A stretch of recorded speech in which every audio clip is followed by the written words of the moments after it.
olmayınca Arkasında tamam.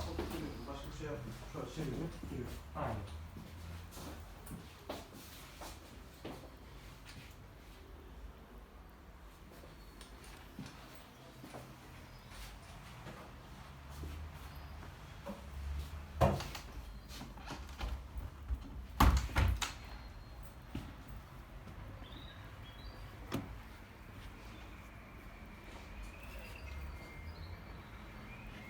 Sigortayı zaten